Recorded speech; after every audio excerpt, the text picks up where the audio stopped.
बिस्मिल्लाहिर्रहमानिर्रहीम।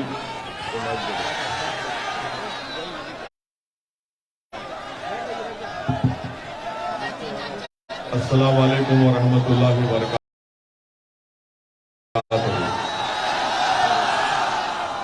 मोहतरम जनाब शौकत अली साहब, अध्यक्ष सदर उत्तर प्रदेश मजलिस इत्तेहादुल मुस्लिमीन, मंच पर मौजूद अब्दुल्ला साहब, प्रत्याशी मजलिस इत्तेहादुल मुस्लिमीन गोपालपुर, जिनका निशान पतंग है, कमर कमाल साहब जो प्रत्याशी है मजलिस इत्तेहादुल मुस्लिमीन के सदर आजमगढ़ विधानसभा से, जिनका निशान पतंग है, मोहतरम जनाब गुड्डू जमाली साहब जो मुबारकपुर के मजलिस इत्तेहादुल मुस्लिमीन के प्रत्याशी, निशान पतंग है, निजामाबाद से मजलिस इत्तेहादुल मुस्लिमीन के प्रत्याशी अब्दुल रहमान पप्पू साहब हैं, इनका निशान पतंग है,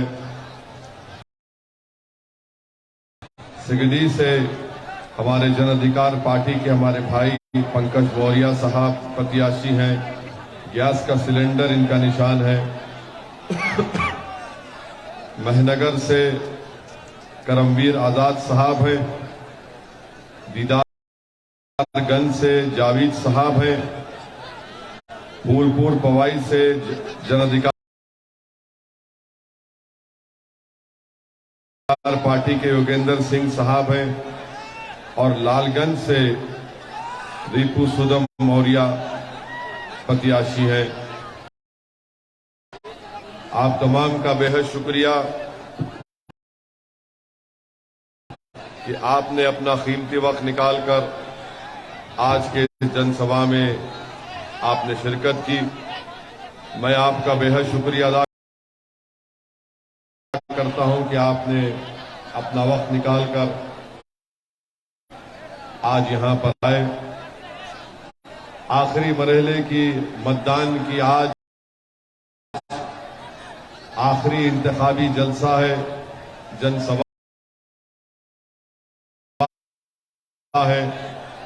हम आपसे अपील करने आए हैं कि आप लोग मुत्तहदा तौर पर अपना एक वोट मजलिस इत्तेहादुल मुस्लिमीन के पतंग के निशान पर और जन अधिकार पार्टी के गैस के सिलेंडर के निशान पर बटन दबाकर आप इन तमाम प्रत्याशियों को कामयाब करिए। ये मेरी खुशकिस्मती है कि मुझे आज यहां पर आने का मौका मिला और ये अल्लामा शिबली रहमतुल्लाह अलैह की सरजमीन है।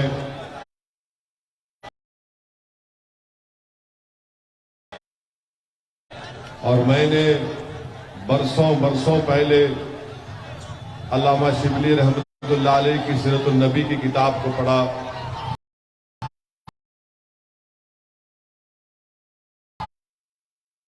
आज भी पढ़ता हूं और बार बार पढ़ता हूं, तो ये बहुत बड़ा मेरे लिए बाइज़ इज्जत भी है कि मुझे आने का इस सरजमीन पे मौका मिला।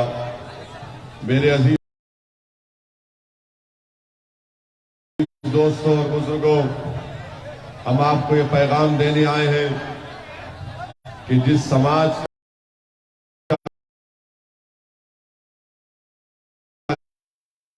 का नेता होगा उसी की आवाज को सुना जाएगा। जिस समाज का नेता नहीं होगा उसकी आवाज को नहीं सुना जाता। मैं आपको ये बात बताने आया हूं कि सरकारें बदलने से आपका नेता नहीं बन जाता। सरकारें बदलने से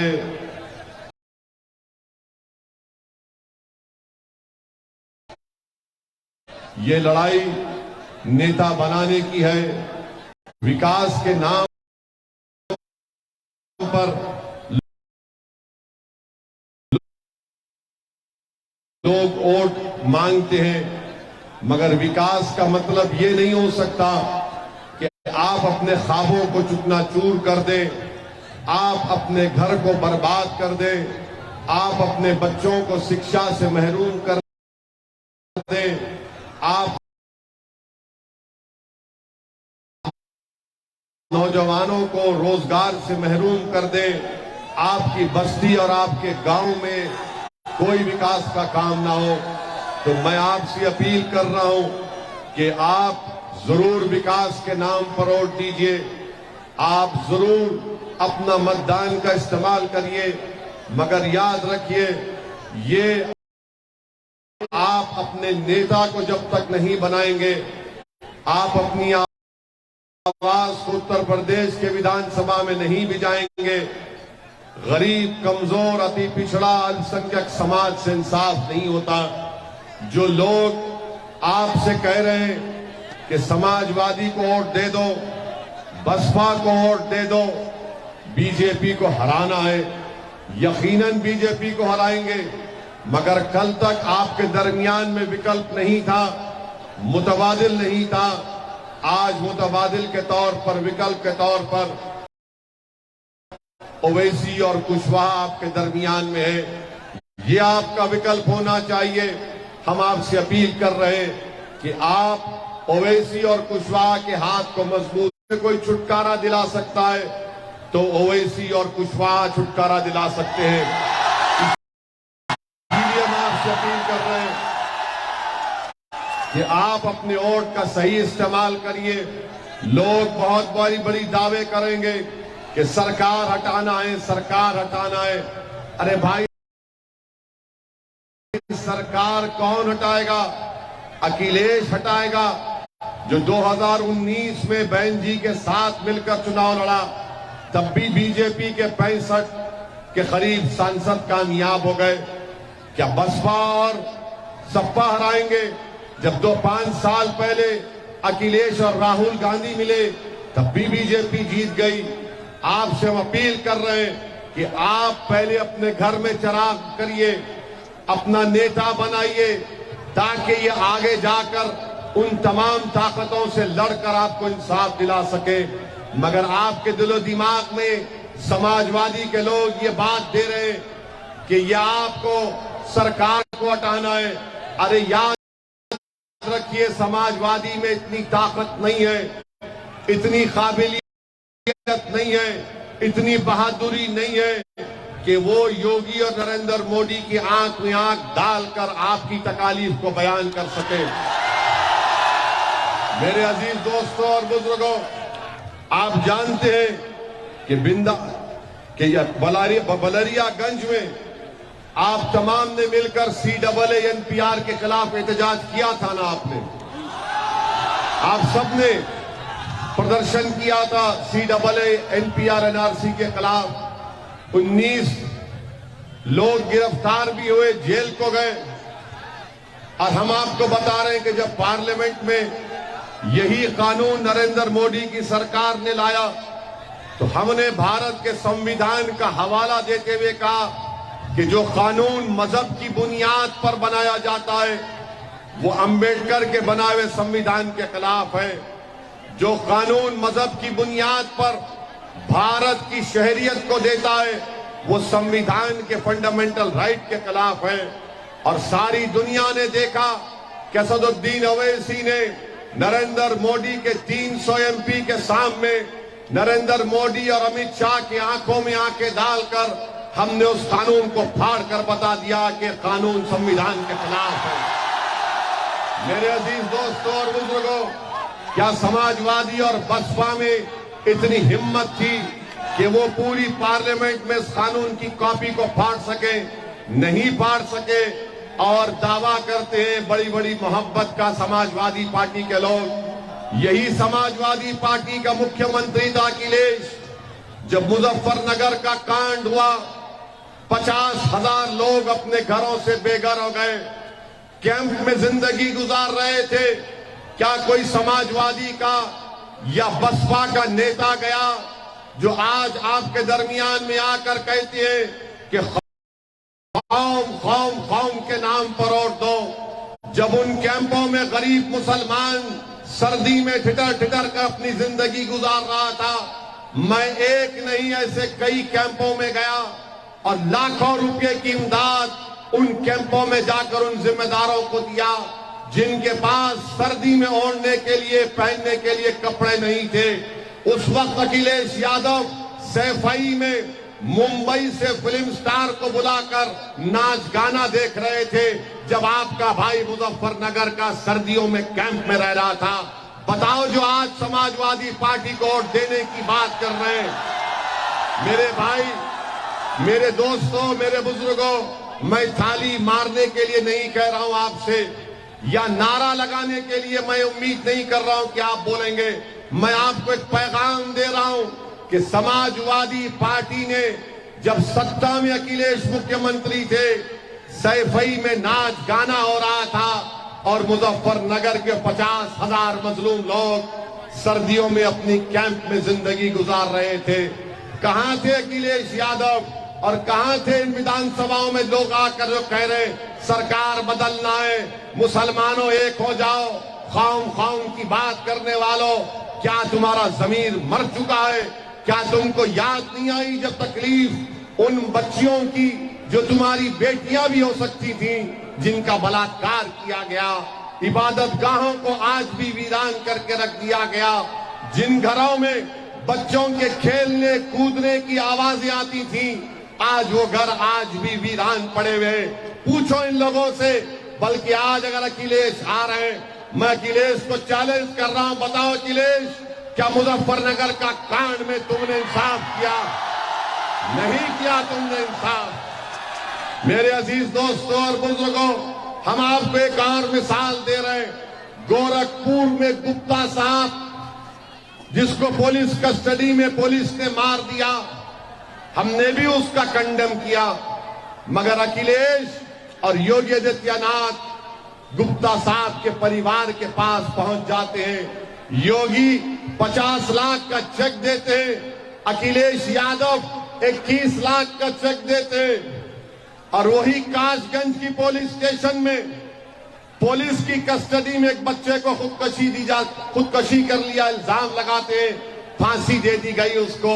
पुलिस कस्टडी में कासगंज में एक बच्चा मर जाता है जो अल्पसंख्यक समाज का था, उसका नाम गुप्ता नहीं था, मगर कोई नहीं जाता उसके पास मिलने के लिए, कोई पैसे नहीं देता उसको। कहां गई कौम कौम की मोहब्बत? बताओ, तुम्हारे पास मेरे दलाइल का जवाब नहीं है। जब ट्रिपल तलाक का कानून पार्लियामेंट में लाया गया, तीन मर्तबा लाया गया था, अगर उस कानून के खिलाफ किसी ने खुलकर कहा कि संविधान के खिलाफ है, मुस्लिम महिलाओं के लिए बर्बादी का बाइस बनेगा, किसने किया था? क्या समाजवादी पार्टी ने बोला? नहीं, बोलने वाले का नाम असदुद्दीन ओवैसी था। मेरे अजीज दोस्तों, यही समाजवादी पार्टी थी, यही समाजवादी पार्टी है। यूएपीए का कानून 2019 जुलाई में अमित शाह लेकर आए। उस कानून में दिल्ली में एनआईए का इंस्पेक्टर बैठकर किसी भी आपके बलरियागंज के एक नौजवान को आतंकवादी घोषित कर सकता है बगैर कोर्ट के फैसले के। क्या मुलायम सिंह यादव ने उठकर अमित शाह की तारीफ नहीं की, वोट नहीं दिया? किसने उसकी मुखालिफत की? ओवैसी ने और इम्तियाज जलील ने उसकी पार्लियामेंट में मुखालिफत की। आज अखिलेश यादव से पूछा जाता है मीडिया की तरफ से कि बताओ हिजाब और निकाब के मामले में, हिजाब और निकाब के मामले में आपकी राय क्या है? तो अखिलेश यादव का वीडियो जनता ने देखा कि अखिलेश कह रहे हैं कि सुनाई नहीं दे रहा। आपने सुना, देखा उसको? अखिलेश यादव का वीडियो देखा आपने? जिसने नहीं देखा जाकर देखिए यूट्यूब पर। अखिलेश यादव हिजाब और निकाब पर बोलने से कतराते हैं। क्यों कतराते हैं? कि कहीं बीजेपी का वोटर नाराज ना हो जाए। हिजाब और निकाब पर नहीं बोलते कि कहीं मोदी और योगी नाराज ना हो जाए। जब हमसे पूछा गया हमने कहा हम ना मोदी की परवाह करते ना योगी की परवाह करते, हम भारत के संविधान की परवाह करते हैं। और हमने कहा कि जब तक हम जिंदा रहेंगे, सर पे टोपी भी रहेगी, दाढ़ी भी रहेगी, हिजाब भी हमारी बेटी और मां पहनेगी, निकाब भी पहनेगी, कोई माई का लाल हमको रोक कर दिखाए, हम बताएंगे उसको। मगर अखिलेश को नहीं सुनाई दिया। अखिलेश को किसकी आवाज सुनाई दी गई?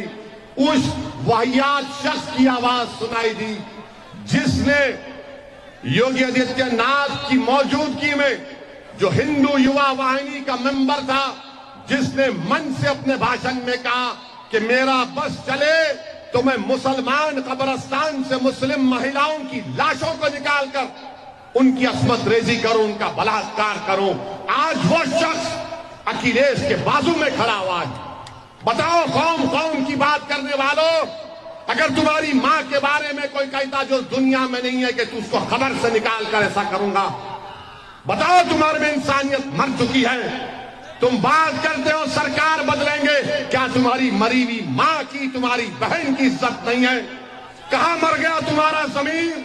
कहां मर गई तुम्हारी गीरत कि जिसने हमारी मां और बहनों के बारे में ना शनाख्त पका, वो अखिलेश के साथ खड़ा हुआ है। और तुमसे कहा जा रहा है कि सपा को वोट दो। जब तुम 7 तारीख को जाओगे, मेरी इस तकरीर के जुमले को याद रखना मेरे अजीज दोस्तों और बुजुर्गों, याद रखना मेरी इस बात को। और अखिलेश यादव का मामला क्या है कि गांव में कहावत है, अखिलेश यादव पे पूरी उतरती है। वो गांव की कहावत यह है कि बहुत मायानी बिटिया सास, बहुत मायानी बिटिया सास, कांडा लेके पहुंचे आंस। ये अखिलेश यादव पे उतरती है। अखिलेश यादव अपने मंच पर देख लो उनके, कोई तुमको कोई मुसलमान नजर आता? देखा तुमने तस्वीर में? अब जो बोलते कौम कौम सरकार बदलो, अरे अभी सत्ता में नहीं है तो तुमको बाजू नहीं खड़ा करना चाहता है। अभी सत्ता में नहीं है तो तुम्हारे वजूद को नहीं मानता। अभी सत्ता में नहीं है तो तुम्हारे हिजाब और निकाब के बाल के बारे में बोलने से डरता है। क्या करोगे तुम जब? इसीलिए हम कह रहे हैं सरकार बदलेंगे, मगर याद रखो, जब तुम घर तामीर करते हो ना, घर की तो बुनियाद तुम बनाते हो, बुनियाद के बगैर तो घर नहीं बनता ना। तो नेता भी तुम्हारा बुनियाद है। जब तुम्हारी बुनियाद मजबूत होगी तो तुम्हारा घर भी मजबूत रहेगा। अखिलेश क्या कहते हैं कि मुसलमान दरी बिछाओ, क्या तुम दरी बिछाओगे? अखिलेश कहते हैं कि मुझ पर अपनी जवानी कुर्बान करो, क्या तुम जवानी कुर्बान करोगे? असदुद्दीन ओवैसी आपसे कह रहा है कि आपकी जवानी मुझ पर कुर्बान मत करो। मेरी जिंदगी पर 2 बार हमले हो चुके, मुझ पर हमला क्यों किया जा रहा है? क्योंकि मेरी जिंदगी का मकसद एक ही है कि जब तक अल्लाह मुझे जिंदा रखेगा, मैं गरीब, मजलूम और कमजोरों की लड़ाई लड़ूंगा। और अगर मेरी मौत आएगी तो इंशाअल्लाह इन गरीब मजलूमों को फायदा होगा। ये मेरी जिंदगी का मकसद है। मेरे अजीज दोस्तों और बुजुर्गों, आपसे हम अपील कर रहे हैं कि मुत्तहिदा अपने वोट का इस्तेमाल करिए। कोई लोग बोलेंगे कि ओवैसी तुम उत्तर प्रदेश को आकर ज्ञान बांट रहे हो, बताओ तुमने हैदराबाद में क्या किया? मुलायम सिंह यादव आजमगढ़ के सांसद थे। अब अखिलेश यादव हैं, इनसे पूछो तुमने कौन सा ऐसा 5 काम गिना दो मुलायम सिंह और अखिलेश यादव जो तुमने बहैसियत सांसद आजमगढ़ की जनता के लिए किया। 5 काम गिना दो। 5 काम नहीं गिना सकते, मगर आपसे कह रहे हैं कि आंख बंद करके वोट दे दे। आंख बंद करके वोट दे दे। मेरे अजीज दोस्तों और बुजुर्गों, हम हैदराबाद की पार्लियामेंट सीट से 4 मरतबा हैदराबाद की अवाम ने हमको कामयाब किया। अल्लाह के फजलो करम से हम उनको सलाम करते हैं, शुक्रिया अदा करते हैं। हमने क्या काम किया आपको बताते हैं। हमने अपने एमपी के फंड से सिर्फ एक विधानसभा की मिसाल दे रहे हैं। हमने 10 करोड़ की लागत से बच्चियों के लिए एक जूनियर और डिग्री कॉलेज बनाया। उस विधानसभा का नाम कारवान है, उस मुकाम का नाम गोलकुंडा है।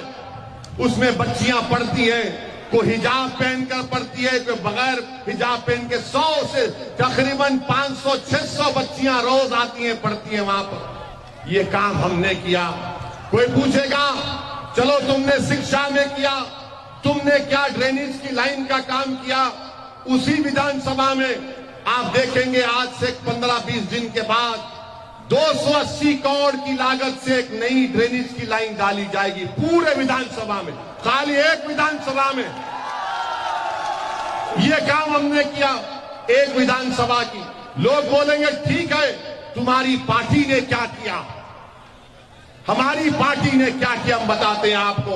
हर साल हम लोग, जो तेलंगाना प्रदेश से मैं आता हूं, वहां पर जो उर्दू के गवर्नमेंट के स्कूल हैं, सरकारी स्कूलों में हम लोग हर साल 10,000 गरीब बच्चों में स्कूल का बैग बांटते हैं। सुनिए, स्कूल के बैग में 6 लॉन्ग बुक, एक कंपास बॉक्स वो देते हैं बच्चे और बच्चियों को। और जो 10वीं जमात के बच्चे और बच्चियां रहते, उनकी इम्तिहान की फीस हम अदा करते हैं। फिर 10वीं जमात में पूरे ऑल इन वन एक गाइड देते, 2000 गाइड हर साल देते हैं फ्री में। और अगर कोई बच्चा और बच्ची 80-90% लाते हैं तो एक एक को 7-7 हजार 5-5 हजार रुपये कैश अवार्ड देते हैं। ये मजलिस इत्तेहादुल मुस्लिमीन करती है। पूछो अखिलेश से क्या तुमने क्या किया। ये मुख्यमंत्री भी थे ना, ये मुख्यमंत्री थे तो इनके पिताजी सांसद थे। क्या किया तुमने आजमगढ़ के लिए बताओ। इसलिए नहीं करते क्योंकि इनको मालूम आपको डराओ बीजेपी से, आप बीजेपी के डर से वोट दे देंगे। इनको मालूम, डराओ इनको। मेरे भाई, हम आपको बता रहे कि ये काम मजलिस ने किया। अच्छा, हमारा कोई 7 विधायक तेलंगाना में, कोई मंत्री नहीं है, कोई मंत्री नहीं है। हमने वहां की सरकार मुख्यमंत्री से जाकर मिला आज से 6 साल पहले। उनसे कहा कि मुसलमानों की तालीम के लिए करिए। हमारा मुख्यमंत्री चंद्रशेखर राव अखिलेश यादव की तरह बेवफा नहीं है। चंद्रशेखर राव ने हमारी बात को सुना, केसीआर ने। आज जाकर देखो आप, मैं आपको दिखाऊंगा हैदराबाद, कभी आइए, हमारे मेहमान बनिए।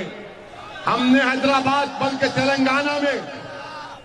तेलंगाना में हमने रेजिडेंशियल स्कूल बनाए। गवर्नमेंट की सरकार चलाती है, 1 पैसा फीस नहीं।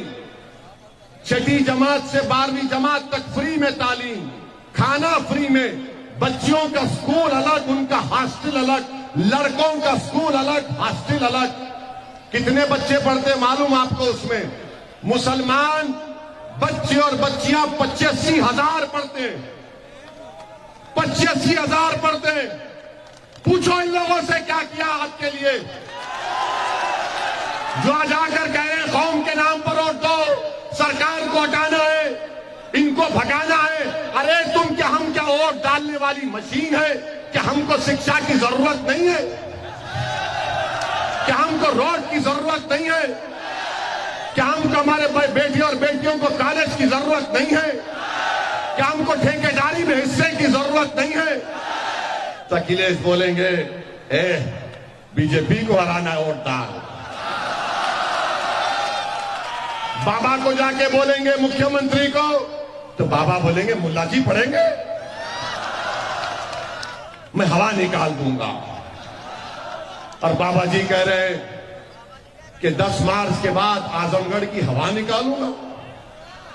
बाबा याद रखो, ओवैसी और कुशवाहा ने जो गरीब और मजलूमों में, कुचले और दबाने वालों में कमजोरों में जो हवा हमने पैदा कर दी है बाबा, वो तुम कभी नहीं निकाल पाओगे। वो तुम्हें क़यामत तक हवा रहेगी ना हमारी हवा, इंशाअल्लाह ये रहेगी ना हवा, सुबह क़यामत तक रहेगी ना।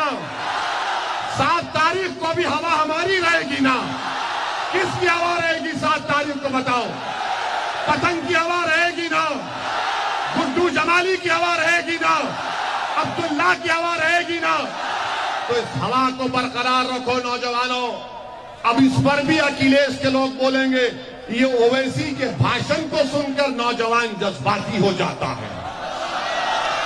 मैं इन जज्बाती नौजवानों के माँ बाप को, बुजुर्गों को, उनके सरपरस्तों को सलाम करता हूं और दुआ करता हूं कि अल्लाह लाखों करोड़ की तादाद में ऐसे जज्बाती नौजवानों को पैदा कर दे जो कौम का मुस्तकबिल बदल देगी, मुल्क को मजबूत बनाएगी।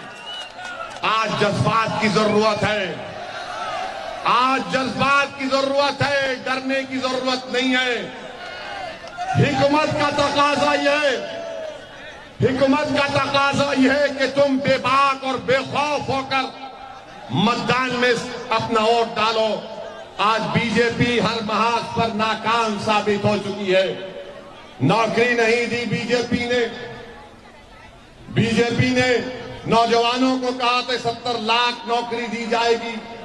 कितने नौजवानों को दिया? बीजेपी झूठ कहती है। और फिर मेरे अजीज दोस्तों और बुजुर्गों, देश के प्रधानमंत्री तो अब अहंकार का शिकार हो चुके। नरेंद्र मोदी कह रहे हैं कि उत्तर प्रदेश का गरीब हमको वोट इसलिए देगा क्योंकि वो कह रहा है कि वो मोदी का नमक खाया है। बताओ कि आपने देश का नमक खाया या मोदी का नमक खाया? आपने किसका नमक खाया? आपने मोदी जी बोलते उनका नमक खाया। मोदी जी हम जहर खाना पसंद करेंगे, आपका नमक नहीं खाएंगे। हम देश का खाते आए और देश का खाते रहेंगे। आप भी तो प्रधानमंत्री देश का नमक खा के बने ना, या अपना नमक खा के बने? बता दीजिए मेरे अजीज दोस्तों। और फिर बीजेपी बोलती कि हमने राशन दिया, 600 रुपए का राशन तो जरूर दिया। मोदी जी ने गरीब महिला को राशन देने की बात करते हैं, मगर उसी महिला से कहते माता जी ये राशन लीजिए और 1000 का गैस का सिलेंडर खरीद लीजिए। कहां से गरीब लाएगा? पेट्रोल डीजल की कीमतें आसमान को छू रही हैं। और एक बात याद रखना, 7 तारीख की रात में, 7 तारीख की रात में या 10 तारीख की सुबह में आप देखेंगे पेट्रोल डीजल की कीमतों में इजाफा हो जाएगा। ये कर देंगे कीमतों में इजाफा। बोलेंगे यूक्रेन में ऐसा हुआ, कुछ भी लंबी लंबी छोड़ देते, बहाना बना देते कि ऐसा हुआ, फुला ऐसा हुआ। और ये बेचारे भक्त, बीजेपी के भक्त, नहीं मोदी जी ने सही किया। अबे तेरी गाड़ी में पेट्रोल क्या मोदी डला रहा है या गरीब अपने पैसे से डला रहा है? मेरे अजीज दोस्तों और बुजुर्गों, बीजेपी हर महाज पर नाकाम साबित हुई है। और मोदी जी के पास दो अनमोल रतन है। एक का नाम योगी है, एक का नाम अमित शाह है। अमित शाह ने क्या कहा? नहीं सुनाई दिया। अब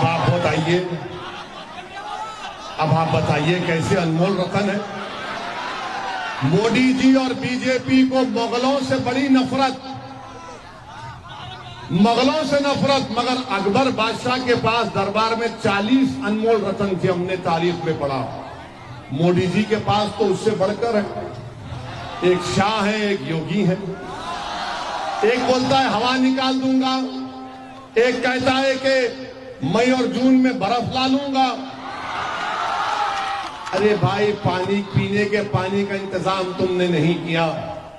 बीजेपी ने, खुद मोदी ने दिल्ली से अल्पसंख्यक समाज मुसलमानों के लिए 1000 करोड़ रुपए भिजाए उत्तर प्रदेश में।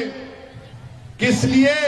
कि आपके मुस्लिम अकलियती माइनॉरिटी अल्पसंख्यक इलाकों में स्कूल की बिल्डिंग बने, कॉलेज की बिल्डिंग बने, बच्चियों के लिए हॉस्टल बने, पानी पीने के पानी का इंतजाम हो, ट्यूबवेल लगाया जाए।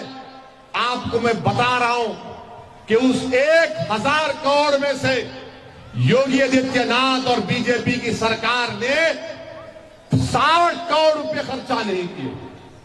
क्यों ने खर्चा किए? ये सबका साथ, सबका विकास, सबका विश्वास की बात करना झूठ है। बीजेपी नफरत करती है और अखिलेश तुमसे नफरत करते मगर तुम्हारे वोट के लिए मजबूर है। इन दोनों में कोई फर्क नहीं है।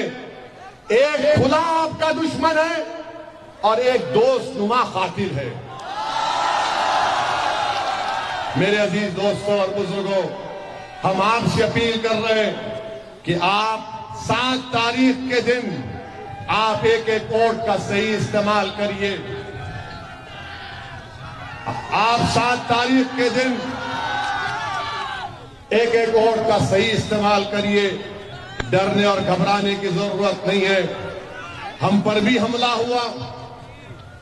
जब चुनाव शुरू हुआ 3 फरवरी के दिन हमारी गाड़ी पर 4 गोलियां चलाई गई।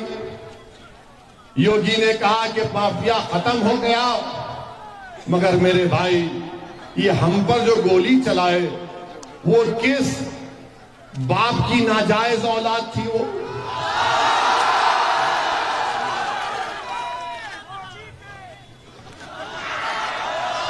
तो हम नहीं कह रहे, आप समझ गए। मगर वो कहां के क्रिमिनल थे? गोली चला दी हम पर। मगर मेरे भाई लोग बोलते ओवैसी किसी मजहब के खिलाफ है।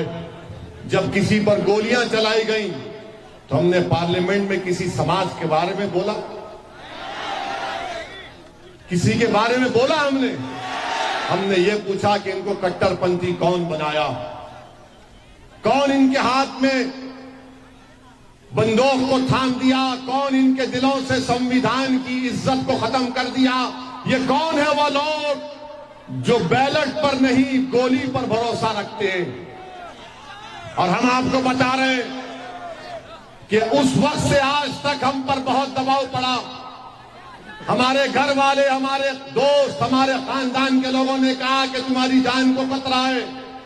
हमने कहा कि जान अगर है तो अल्लाह हिफाजत करेगा और जिस दिन अल्लाह फैसला कर लेगा जाना है हम चले जाएंगे। मगर हम उन जालिमों को, उन बुज़दिलों को पैगाम दे रहे हैं कि तुम 4 गोलियां चलाए, आइंदा 40 चलाओ, 1 लाख चलाओ। अगर अल्लाह बचाना चाहेगा तो अल्लाह बचाएगा हमको परवाह नहीं हमारी जिंदगी की। अल्लाह हमारे लिए काफी है। हम यहां तक पहुंच चुके हैं, जिंदगी का सफर यहां तक आ चुका है। ये अल्लाह का करम है। अब हम पीछे नहीं मुड़ेंगे, पीठ नहीं दिखाएंगे, इनकी गोलियों के डर से पीठ नहीं दिखाएंगे। हम सीना दिखाते आए हैं, हम हमेशा सामने थे, इंशाअल्लाह सामने रहेंगे। हम तो इन जालिमों से कहेंगे कि तू तीर आजमा, हम जिगर आजमाएंगे इंशाअल्लाह। आपसे हम एक ही दुआ करते हैं कि हम यहां पर दौलत कमाने नहीं आए उत्तर प्रदेश को, ना हमारा मकसद है, बल्कि मैं यहां पर उत्तर प्रदेश को इस चुनाव में 200 रुपये कमा कर जा रहा हूं। वो क्या है 200 रुपये? हम जब संभल में थे तो नमाज असर पढ़ के मस्जिद से निकले, एक अपाहिज गरीब था, साइकिल पर था, उसके अपाहिज था। उसने कहा वैसे इधर आओ। हम उसके पास गए, हमको 200 रुपये दिए। हमने कहा ये हमको मत दीजिए, आप रखिए अपने पास। तो उसने कहा रख ले, रख ले, हम तुझको इसलिए दे रहे हैं कि तू हमारा नेता बन चुका है। मैं उस गरीब को सलाम करता हूं। बस मैं आपके दिल में जगह जाना चाहता हूं। मुझे तुम्हारी दौलत से मतलब नहीं है, मुझे कुछ नहीं चाहिए, अपने दिल में एक जगह दे दो, थोड़ी सी जगह दे दो। मैं तुम्हारा दीवाना था, हूं और रहूंगा इंशाअल्लाह ताला। जब तक जिंदा रहूंगा आता रहूंगा, तुम्हारी लड़ाई लड़ता रहूंगा, तुमको वादा करके जा रहा हूं। बस आपसे एक ही अपील है कि अपने नेता को बनाओ, हिस्सेदारी को हासिल करो, याद रखो अपनी बुनियाद को मजबूत करो। तुम्हारी बुनियाद तुम्हारा नेता है मेरे भाई, तुम्हारी बुनियाद अखिलेश नहीं है, तुम्हारी बुनियाद कोई और नेता नहीं है। तुम नेता बनो। क्या तुम अखिलेश से कम हो? बताओ हमको। क्या गुड्डू जमाली कम है अखिलेश से? क्या अखिलेश और गुड्डू जमाली बराबर नहीं है? जब बराबर हैं तो और डालो पतंग के निशान पर। और अगर कभी दिल में डर आए तो उस बच्ची को याद करो, कर्नाटका के जब बलवाइयों ने उसको घेर लिया तो उसने कहा कि जब मैं डरती हूं तो नारा लगाती हूं। क्या नारा लगाया उस बच्ची ने? जरा पीछे रहने वाले भी नारा लगाओ, जोर से लगाओ, झूम कर लगाओ, ऐसा नारा लगाओ कि योगी और मोदी को मालूम हो जाए, ऐसी ताकत से लगाओ कि अखिलेश के कान तक पहुंच जाए। इस नारे को बरकरार रखो। क्या 7 तारीख के दिन आप तमाम लोग पतंग के निशान पर बटन दबाएंगे? हमारी बात को सब अपने घर तक पहुंचाएंगे? मेरा सलाम भी पहुंचाना अपनी इज्जतदार मां और बहनों को, और कहना कि उनका बेटा आया था, उनसे दुआ की अपील करके गया है। तो इंशाअल्लाह अल्लाह आपको सलामत रखे। गुड्डू जमाली को और तमाम प्रत्याशी को अपना विधायक बनाकर अपनी आवाज को उत्तर प्रदेश के विधानसभा में पहुंचाइए। अस्सलाम वालेकुम।